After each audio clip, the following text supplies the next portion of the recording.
بسم الله الرحمن الرحيم. الرحمن علم القرآن.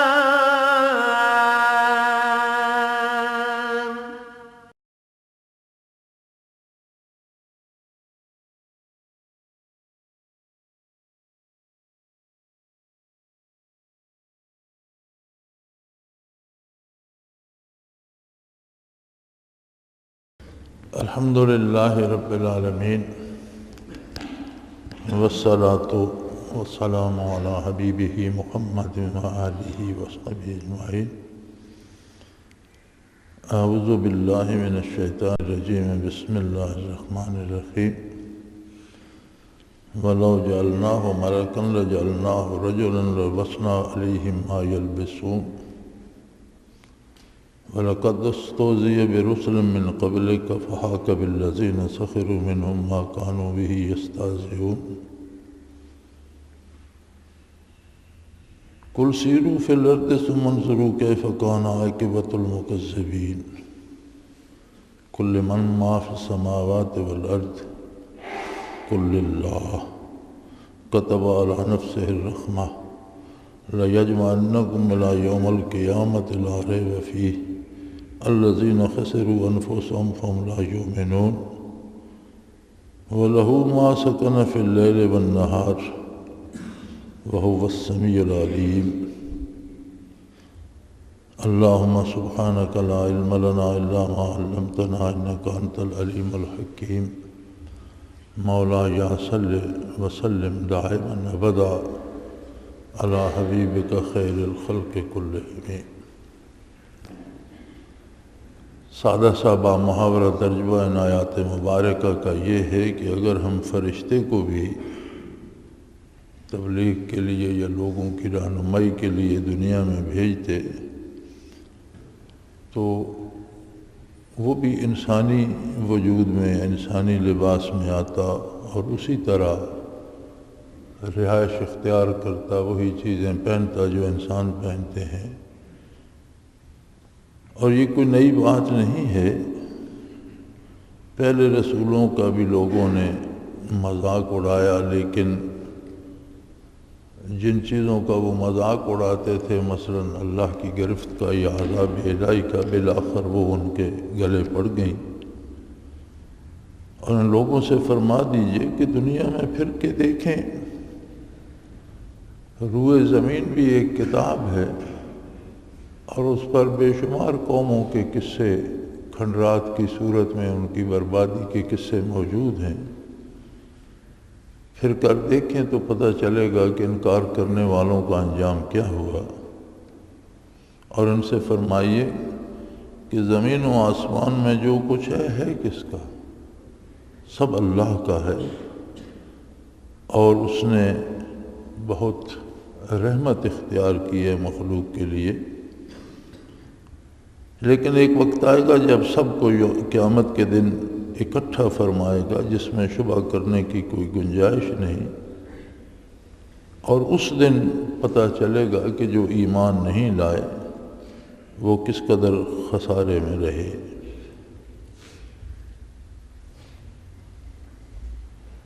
کفار کے یا مشرکین کے اس مطالبے کی بات چل رہی تھی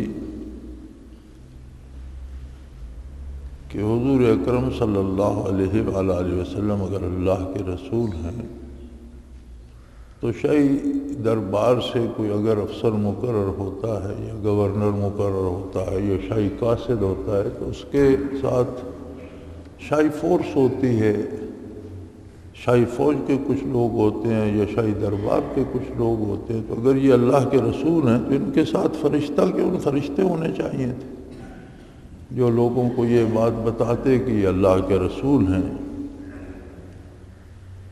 اس کا اس سے پہلی آیہ کریمہ میں تو یہ جواب دیا کہ جب فرشتے بندوں کو دکھائی دینے لگتے ہیں تو معاملہ ختم ہو جاتا ہے. آخرت اور برزخ جب منکشف ہوتی ہے تو بندے کی فرصت ختم ہو چکی ہوتی ہے اور اس وقت کفر سے توبہ قبول نہیں ہوتی.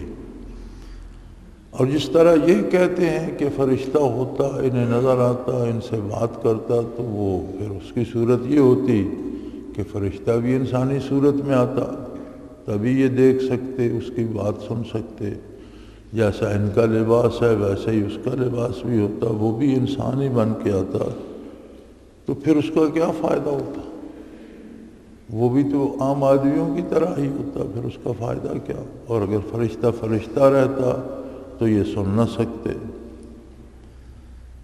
تو فرمایا دراصل یہ جواب نہیں ہے، جو کچھ یہ کر رہے ہیں یہ آپ کی دعوت کا جواب نہیں دے رہے، ان کے پاس کوئی دلیل نہیں ہے، یہ آپ کی دعوت کا مذاق اڑا رہے ہیں۔ فرمایا یہ نئی بات نہیں ہے، اس سے پہلے بھی جو اللہ کے رسول آئے بدبخت لوگوں نے ان کا مذاق اڑایا۔ انسانی دماغ جو ہے مادی ہے، اور اس میں جو صلاحیتیں مادی چیزوں کو استعمال کرنے کی رکھی گئی ہیں وہ مومن کافر سب میں ہوتی ہیں۔ تو جن قوموں نے مادی طور پر عموماً ترقی کر لی، وہ اس ترقی کے ذوق میں گمراہ ہوئی۔ پہلی قومیں جو تباہ ہوئیں انہوں نے بھی عجیب و غریب چیزیں ایجاد کی، عجیب و غریب مکان بنائے، بڑے بڑے محلات اور قلعے بنائے، بڑے لو لشکر بنائے، بڑی دولت جمع کی، ممالک فتح کیے، حکومتیں بنائیں۔ تو اس طاقت اور دنیاوی مال و دولت کے زوم میں وہ اللہ کی عظمت کو بھول گئے اور اسی میں گم ہو گئے۔ ہم اپنے آج کے ماحول میں دیکھتے ہیں کہ بڑے کم لوگ ہیں جو خوشحال بھی ہو جائیں تو اللہ کو یاد رکھیں۔ عموماً جسے ذرا سی سہولت ملتی ہے وہ دین سے دور ہو جاتا ہے اور دنیا میں مگن ہو جاتا ہے۔ یہی حال پہلی قوموں کا بھی ہوا کہ وہ کلی طور پر اس طرح دنیا میں مگن ہوئے کہ انہوں نے انبیاء اور رسول کی پرواہ نہ کی۔ ہم آج کے اپنے ماحول کو دیکھیں تو سب سے کم جس چیز کو اہمیت دی جاتی ہے وہ دین ہے۔ کوئی عام آدمی جو کسی ریاستی قانون کی خلاف ورزی کا سوچ بھی نہیں سکتا، دین کی خلاف ورزی کرتا ہے اور اسے کوئی پوچھنے والا نہیں۔ اور کتنی عجیب بات ہے کہ وہ تو کافر تھے، انہوں نے انبیاء کو تسلیم ہی نہیں کیا، تو ان کی تعلیمات پر کیا عمل کرتے؟ ان کی بحث یا ان کا طنز یا ان کا مذاق انبیاء اور رسل کی رسالت و نبوت سے تھا کہ وہ نبی ماننے کو تیار نہیں تھے۔ ہم اس عہد کے لوگ اس قدر دور جا چکے ہیں کہ ہم نبی ماننے کا دعویٰ کرتے ہیں، رسول برحق ہونے کا دعویٰ کرتے ہیں، اپنے مسلمان ہونے کا دعویٰ کرتے ہیں، اس کے باوجود ہم حضور کے احکام پہ، آپ کی سنت پہ عمل نہیں کرتے۔ یعنی کتنی عجیب بات ہے کہ انہوں نے تو مانا ہی نہیں، عمل تو ماننے کے بعد آتا ہے، لیکن ہم ایسے عجیب لوگ ہیں کہ مانتے ہیں، زبانی اقرار کرتے ہیں، لیکن عملی زندگی میں پھر جاتے ہیں اپنی بات سے۔ اللہ کریم معاف فرمائے اور سب کو ہدایت نصیب فرمائے۔ تو فرمایا اگر انسانوں کا یہ مطالبہ یا مشرکین کا یہ مطالبہ کہ آپ کے ساتھ فرشتے ہوتے تو فرشتے تو ہوتے تو وہ ان کے کس کام کے، اور اگر انہیں نظر آنا یا ان سے بات کرنا تھا تو پھر وہ انسانی شکل میں ہوتے، پھر یہ کہتے تم بھی انسان ہو، فرشتہ نہ مانتے تو کیا ہوتا؟ تو یہ تو کوئی بات نہیں، یہ جواب نہیں ہے، یہ دلیل نہیں ہے، بلکہ یہ مذاق اڑایا جا رہا ہے۔ دلیل تو خود آپ کی ذات، آپ کی حیات مبارکہ، آپ کے ارشادات قرآن کا نزول، وحی کے احکام، اتنی حکمتیں ہیں اور اتنے دلائل ہیں کہ دلائل کا جواب تو دلائل سے دیا جانا چاہیے. یہ دلائل سے جواب نہیں دے رہے، یہ آپ کا مذاق اڑا رہے ہیں کہ جی یہ کیسے رسول ہیں، ان کے ساتھ کوئی فرشتہ ہی نہیں. جیسے موسیٰ علیہ السلام کو فرعون نے کہا تھا کہ میرے غلاموں نے تو سونے کے کنگن پہن رکھے ہیں اور یہ اللہ کا رسول بن کے آیا ہے تو اس کے پاس تو ہمارے جیسا لباس بھی نہیں ہے، اس کا حال تو بہت غریب آدمیوں جیسا ہے. تو فرمایا یہ مذاق اڑانے والی بات ہے، لیکن انہیں تاریخ یاد کرائیں کہ انسانی تاریخ کو دیکھو، تم سے پہلے بھی قومیں گزری ہیں جنہوں نے انبیاء کا مذاق اڑایا، اور پھر وہی بات یعنی عذاب الہی ان کے گلے پڑ گیا جس کا مذاق اڑاتے تھے. اور یہ روئے زمین میں پھر کے دیکھو، یہ زمین بھی ایک کتاب ہے جس کے چپے چپے پہ جانے والوں کے آثار موجود ہیں اور ان کی کہانیاں موجود ہیں، ان کے حالات موجود ہیں. کتنی بڑی بڑی قومیں، کتنی طاقتور قومیں، کتنی مالدار قومیں، کتنی بڑی بڑی سلطنتیں اور ریاستیں رکھنے والی قومیں، کتنے بڑے بڑے باغات اور بڑے بڑے محلات بنانے والی قوموں نے جب اللہ کی نافرمانی کی یا اللہ کے نبی سے ٹکر لی تو تباہ ہو گئیں. انکار کرنے والوں کے انجام پہ تو فرمایا زمین کا چپا چپا بھی گواہ ہے. اور ان سے یہ پوچھئے کل من ما فی السماوات والارض، ان سے یہ سوال کیجئے کہ یہ ارض و سما میں جو کچھ ہے کس کا، اس کا مالک کون ہے؟ ظاہر ہے جس ہستی نے اسے تخلیق کیا ہے، ظاہر ہے جس ہستی کے قائم رکھنے سے یہ قائم ہے، جسے قائم نہ رکھنا چاہے وہ قائم رہ نہیں سکتا.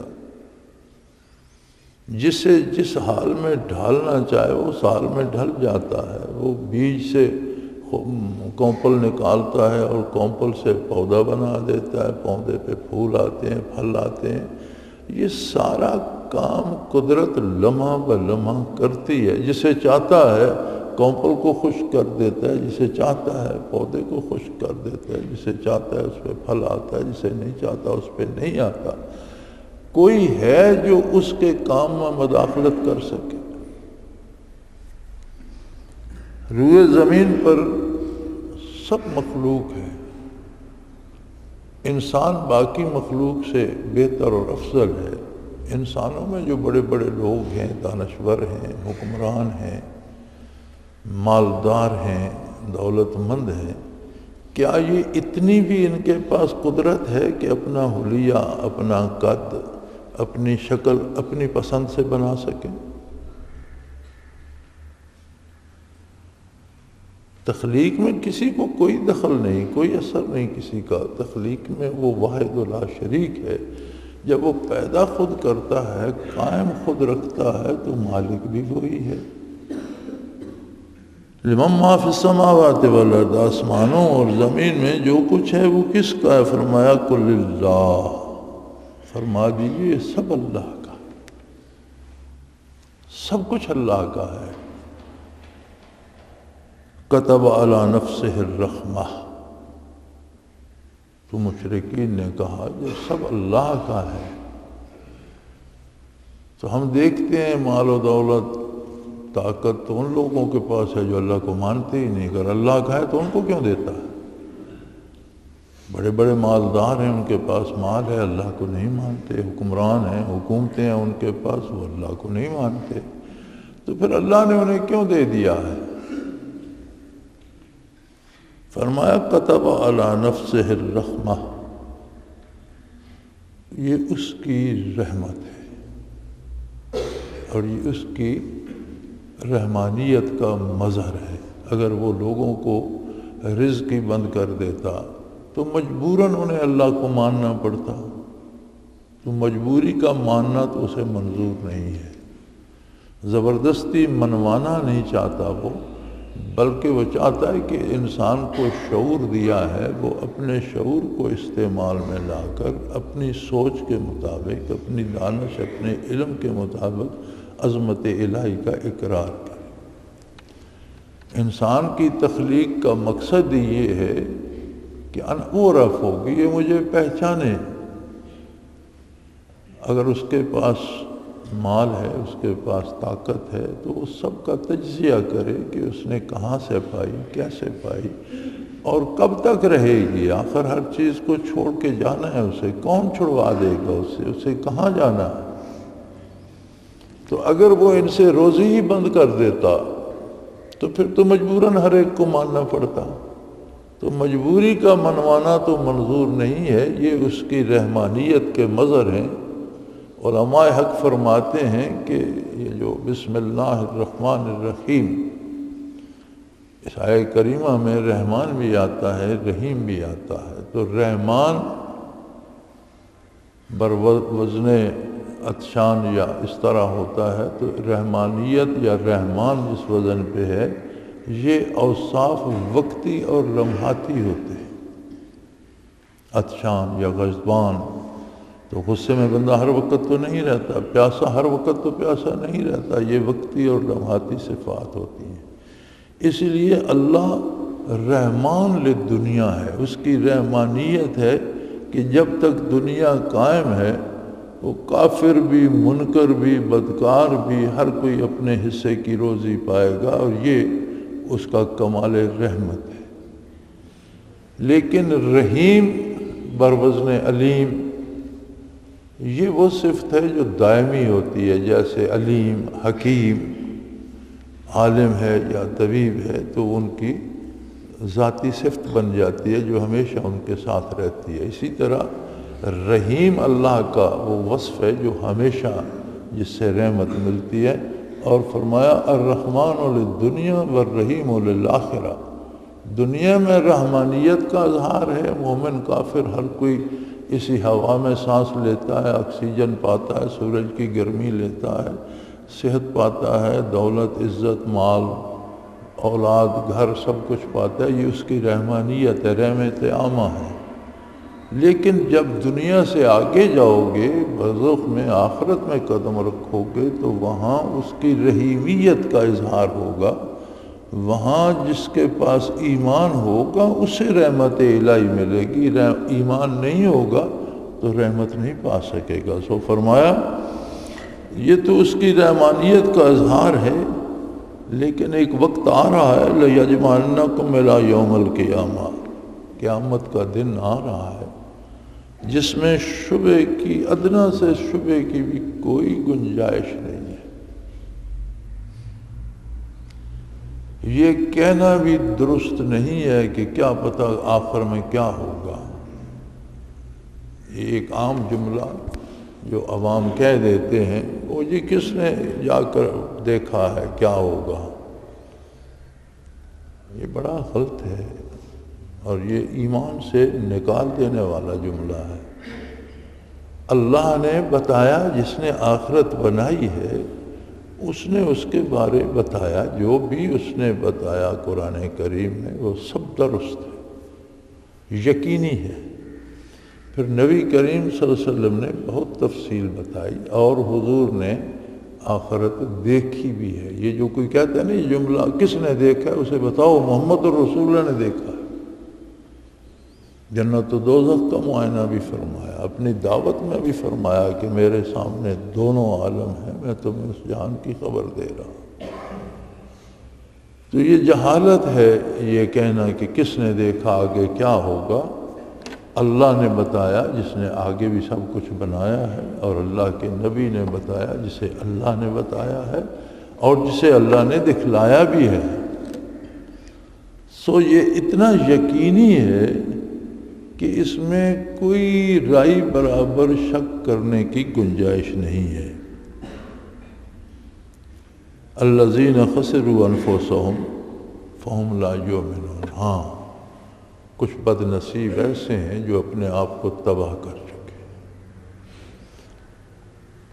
حضور اکرم صلی اللہ علیہ وسلم کا ارشاد ہے، جس کا مفہوم ہے کہ ہر پیدا ہونے والا فطری استعداد لے کر پیدا ہوتا ہے.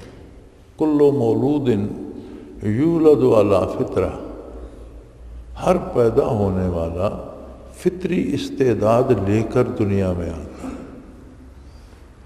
لیکن دنیا میں آنے کے بعد اس کے والدین یا اس کا ماحول یا اس کا خاندان یا جن لوگوں میں پلتا بڑھتا ہے وہ اسے مختلف سانچوں میں ڈھال دیتے ہیں. ثم ابواہ یعوّدانہ او یمجسانہ او ینصرانہ او کما قال رسول اللہ صلی اللہ علیہ وسلم، کہ پھر دنیا میں آ کر جو لوگ ہوتے ہیں اسے مختلف مذاہب اور مختلف نقطۂ نظر پہ لگا دیتے ہیں. لیکن بدترین کافر و مشرک بھی جب بھی توبہ کر لے اور دین حق کو قبول کر لے تو اس کی وہ ساری استعداد پھر لوٹ آتی.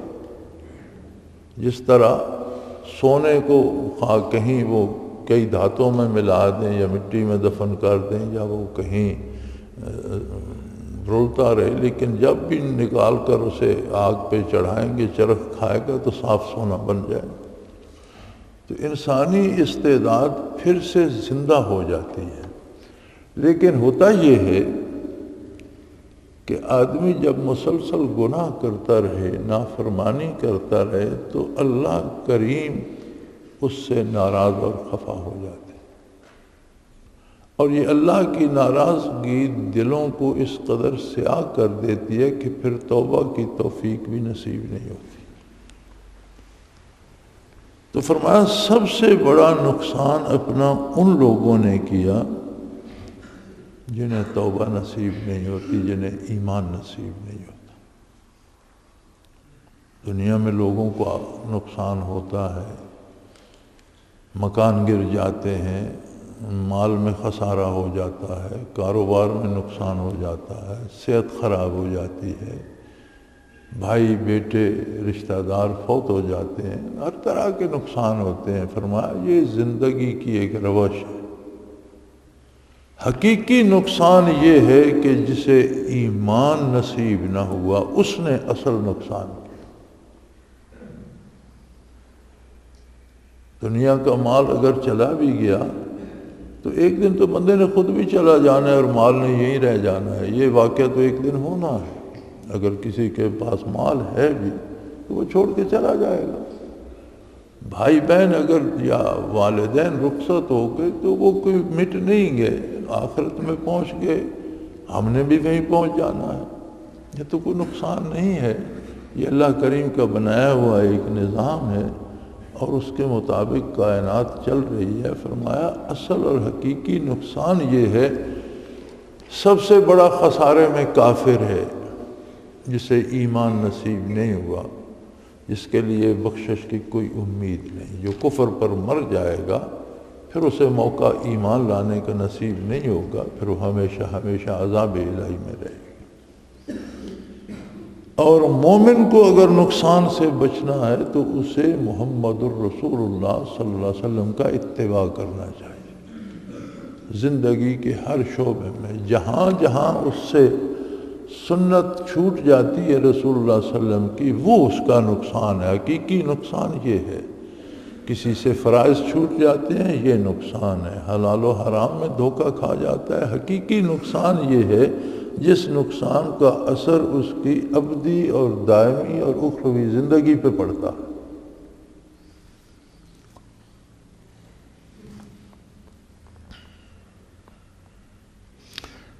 وَلَهُ مَا سَكَنَ فِي اللَّيْلِ وَالنَّهَارِ وَهُوَ السَّمِيعُ الْعَلِيمُ.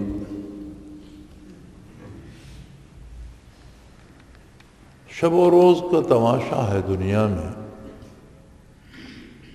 رات اور دن کا آنا جانا ہے.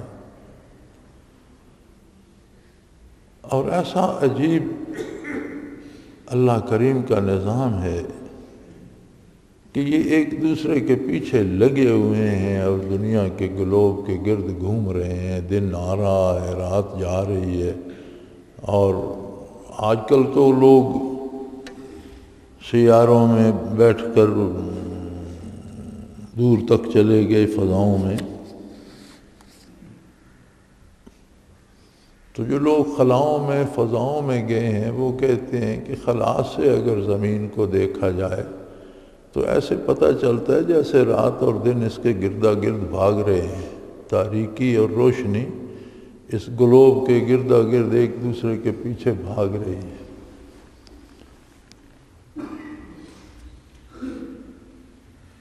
تو کچھ امور زندگی کے ایسے ہیں جو تاریکی میں انجام پاتے ہیں۔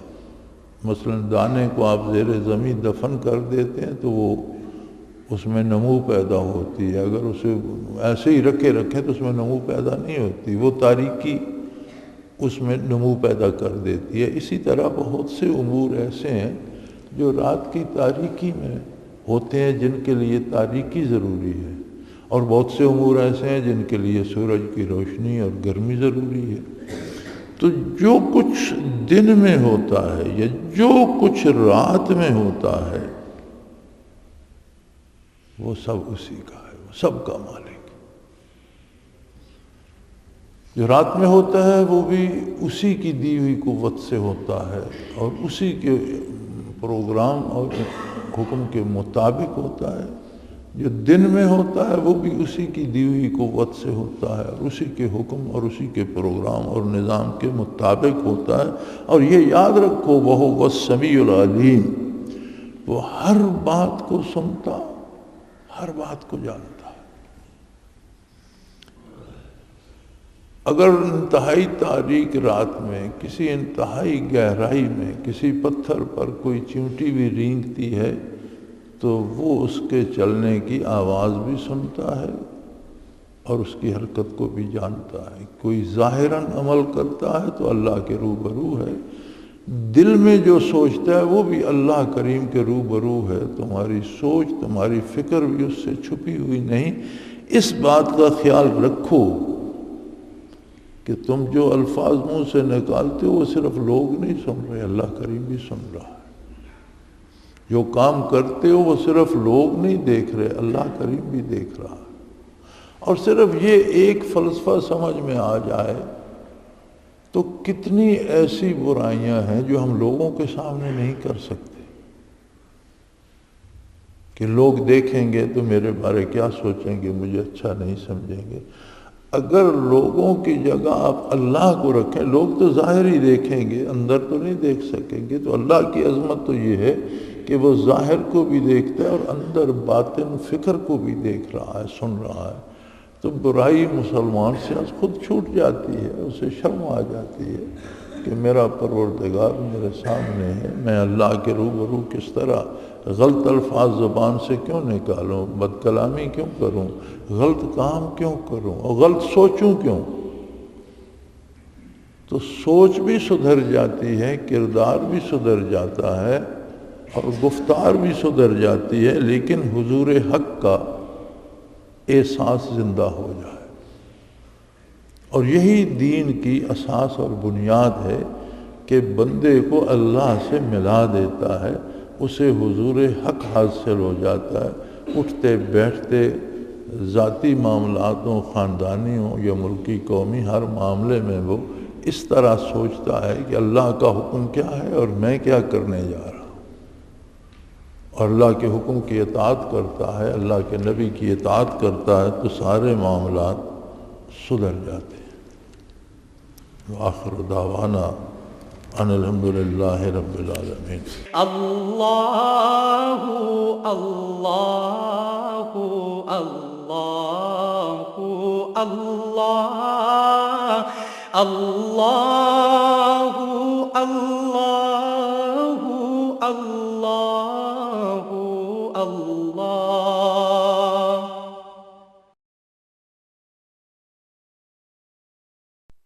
حضرت امیر محمد اکرم آوان مد ذلہ العالی دارالعرفان منارہ ضلع چکوال میں سالہ سال سے قرآن و حدیث کے اوپر خطابات کر رہے ہیں اور سلسلہ نقشبندیہ اویسیہ کے مطابق لوگوں کو ذکر الہی کی تربیت دے رہے ہیں۔